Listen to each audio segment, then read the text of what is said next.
2 years ago, Marcus Bennett had everything he needed in life, a modest but fulfilling job as a driver for billionaire Richard Greystone's family. He wasn't just an employee, he was a trusted figure, someone who had driven Clara Greystone, the billionaire's daughter, to school as a child, and later to social events as a young adult. For Marcus, the job wasn't just about the money, it was about belonging, about being part of something bigger. But that trust was shattered one fateful evening when Marcus was accused of a crime he didn't commit. It began at the Greystone family gala, an event filled with glittering guests, laughter, and extravagance. Amid the champagne glasses and clinking silverware, Clara had misplaced her most prized possession, a diamond bracelet that her late mother had gifted her. The bracelet was more than just jewelry. It was a symbol of her mother's memory, something Clara clung to in moments of doubt and fear.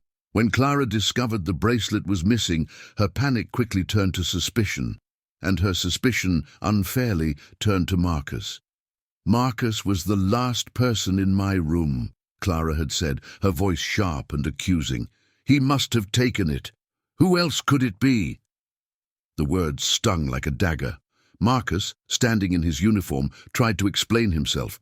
He had indeed been in Clara's room earlier that day, delivering a package at her request.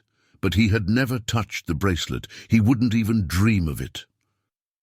"I didn't take anything, Miss Greystone," Marcus had said, his voice trembling. "I swear to you, I'm innocent." But his protests fell on deaf ears. Clara's father, Richard Greystone, wasn't a man who tolerated dishonesty. The mere suggestion that Marcus might be guilty was enough to seal his fate. Within hours, Marcus was fired, escorted out of the mansion with nothing but his dignity, and even that was in tatters. The media caught wind of the story, and soon Marcus's name was splashed across tabloids and news channels. "Billionaire's driver accused of theft," the headline screamed. Marcus, a man who had spent his entire life building a reputation for honesty and hard work, was now a pariah. The fallout was devastating. Jobs became impossible to find. Former friends and colleagues distanced themselves. Even Marcus's landlord, swayed by the rumors, evicted him. In the span of a week, Marcus had gone from being a respected man to living on the streets. And yet, through it all, Marcus held on to one thing: the truth. 2 years passed. Life moved on for the Greystone family. Clara continued her whirlwind lifestyle of galas and social events, though a shadow hung over her. The diamond bracelet, lost and presumed stolen, was discovered months later, tucked away under a pile of old clothes in Clara's closet.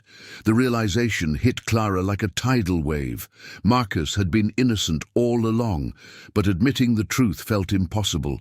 How could she face her father, the media, and most importantly, Marcus? How could she undo the damage she had caused? So she stayed silent. Meanwhile, Marcus had spent the last 2 years rebuilding his life, piece by piece. With the help of a kind-hearted lawyer who believed in his innocence, he managed to find small jobs and eventually started his own modest courier service. It wasn't glamorous, but it was honest work, and it gave Marcus a sense of purpose. But the injustice of what had happened still burned within him. He knew he couldn't truly move on until his name was cleared. One day, an opportunity presented itself. Marcus learned that the Greystone family was hosting another gala, a charity event open to the public. It was the perfect chance to confront Clara and her father, to finally speak his truth. The night of the gala, Marcus arrived dressed in his best suit, a far cry from the uniform he used to wear. The grand hall buzzed with laughter and music as the city's elite mingled under sparkling chandeliers. When Clara saw Marcus enter, her heart stopped. He looked different, stronger, more confident, but the sight of him brought back a flood of guilt and shame. "Marcus," she whispered, her voice barely audible as he approached. "Clara," he replied, his tone calm but firm. "We need to talk." The two stepped aside, away from the crowd, and for the first time in 2 years, Marcus spoke the words he had been holding on to. "You accuse me of something I didn't do," he said. "You took everything from me, my job, my reputation, my home, and you knew I was innocent, didn't you?" Clara's eyes filled with tears.